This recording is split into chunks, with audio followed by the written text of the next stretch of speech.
Cabinet मंत्री आशीष पटेल ने मिर्जापुर में बजट पर की चर्चा।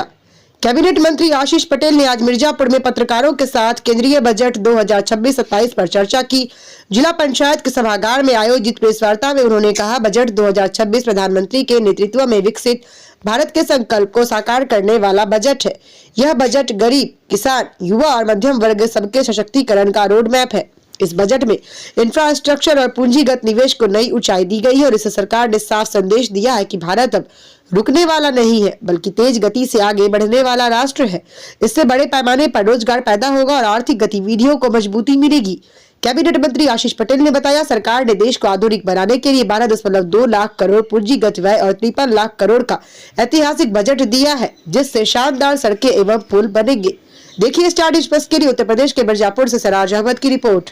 ने 1 फरवरी 2026 को भारत का 9वीं बार लगातार वित्त मंत्री के रूप में भारत का बजट प्रस्तुत किया। इस बजट में बहुत सारी चीजें हैं, मैं कुछ प्रमुख बिंदु आपके सामने रखूंगा।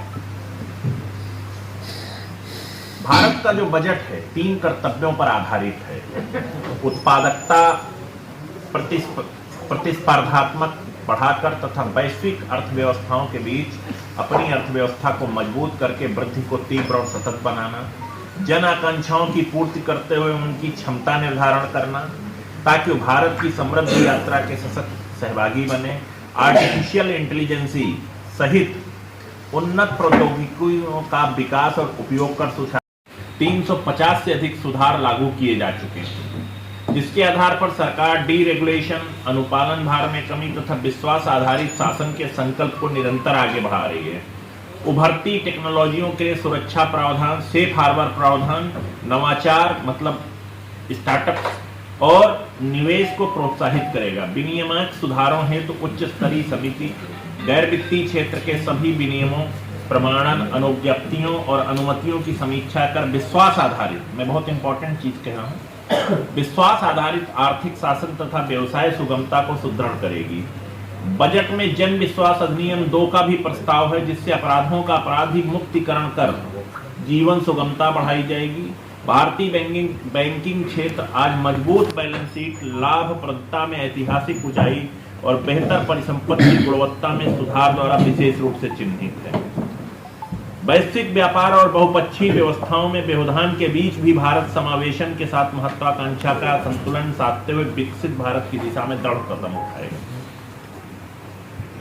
मध्यम वर्ग को सशक्त बनाना, बेहतर कल के लिए गत वर्ष घोषित 12 लाख तक आय पर शून्य करके ऐतिहासिक निर्णय के आधार पर यह बजट विवाद से विश्वासता करदाता पर प्राथमिक विश्वास की सरकार की सोच को आगे बढ़ाता है।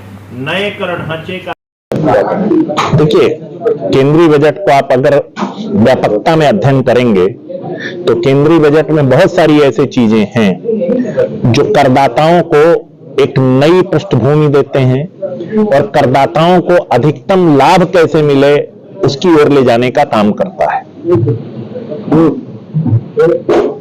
सर, स्वास्थ्य के पर बजट में आपने बताया है मिर्जापुर का मंडलीय चिकित्सालय है, मेडिकल कॉलेज भी है। देखिए, यहाँ पर ना न्यूरोलॉजिस्ट है, ना कार्डियोलॉजिस्ट है, ना नेफ्रोलॉजिस्ट है, ऐसे में इलाज कैसे हो रहा है? देखिए, हर जिले में एक मेडिकल कॉलेज की स्थापना की गई है, बेसिक इंफ्रास्ट्रक्चर खड़ा किया गया है और जहां जो कमी होगी उसको दूर करने का प्रयास किया जाएगा। सर, रोज लोग मर रहे हैं, पिछले 10 सालों से आपकी सरकार है सर, तो ऐसे में व्यवस्था होनी चाहिए। मैंने फिर आपसे कहा कि बेसिक इंफ्रास्ट्रक्चर हम लोग एक संयोजित, मैं कहूंगा कि एक प्लान्ड वे में हर चीज को आगे ले जाने का काम कर रहे हैं और निश्चित तौर पे जब आप कोई काम करेंगे तो कुछ 19-20 कमी रह जाती है और आप सबके माध्यम से, मिर्जापुर की जिम्मेदार जनता के माध्यम से जो भी शिकायतें मिलेंगी उन्हें दूर करने का प्रयास किया जाएगा। हिस्टोरिकल साइट्स की बात की आपने, जी जी, हड़प्पा कालीन, इस तरह का लखनिया दरी में बहुत सारी एरियाज है, क्या उनको इंक्लूड करने का प्रयास? देखिए, मैं सबसे पहले आपको एक जानकारी दे दूं कि एक जनजाति संग्रहालय मिर्जापुर में सैंक्शनड है, प्रक्रिया में है।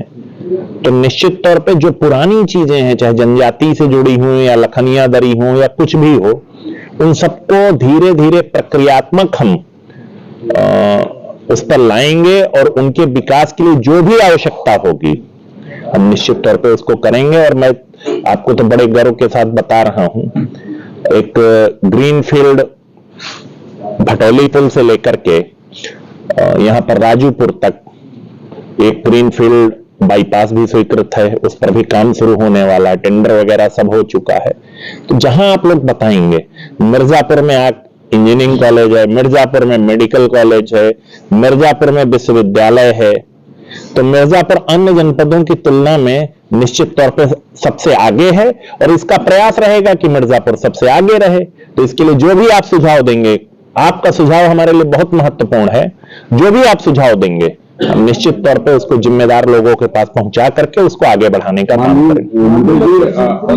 भैया पटेल जी ने यहाँ मेडिकल कॉलेज को खुलवाया, बहुत बेहतर मशीनरी आपकी पार्टी का रहा योगदान रहा। और सबसे हमारे पत्रकार साथियों ने कहा कि यहाँ पर सारी मशीन होने के बाद मरीजों को मार दिया जा रहा है, रेफर लिख दिया जा रहा है, रेफर नहीं किया जा रहा, आईसी है, मशीन है, सब कुछ है, सीटी स्कैन है। अभी हमारी माँ को मार दिया गया, अभी कमिश्नर साहब की जो है वाइफ को मार दिया गया, अभी भी जांच चल रही।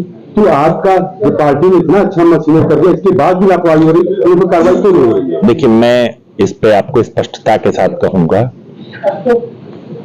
जब कोई नई चीज डेवलप होती है तो उसमें पहले बेसिक इंफ्रास्ट्रक्चर खड़ा किया जाता है। आपने स्वयं माना कि बेसिक इंफ्रास्ट्रक्चर खड़ा है। जहां तक मानव संसाधन की बात है, जो कमी बेशी हमारे संज्ञान में आएगी या आप जैसे सम्मानित हमारे जो मीडिया बंधु हैं जो चीज लाएंगे उसको हम दूर करने का प्रयास करेंगे। और आपको ईमानदारी से मैं एक बात कह रहा हूं कि ईमानदारी से प्रयास करेंगे, उस प्रयास में किसी प्रकार की बनावट आपको दिखेगी नहीं। आप मिर्जापुर के खराब एसएसपी जो फाइनेंस मिनिस्टर है हमारी, उन्होंने जो शेयर मार्केट से जुड़े हुए लोग लगभग 150% जो एसएसपी ट्रांजेक्शन चार्ज होता है उसको 150% बढ़ा दिया। और वहाँ पे इंडिविजुअल ट्रेडर थे, यहाँ से छोड़ करके वो दुबई में शिफ्ट हो रहा है, लगभग हजारों करोड़ जो इन्वेस्टर को जा रहा है। इसके बारे में आप क्या कहना? देखिए, मैं इतना कहूंगा, मैं न शेयर बाजार की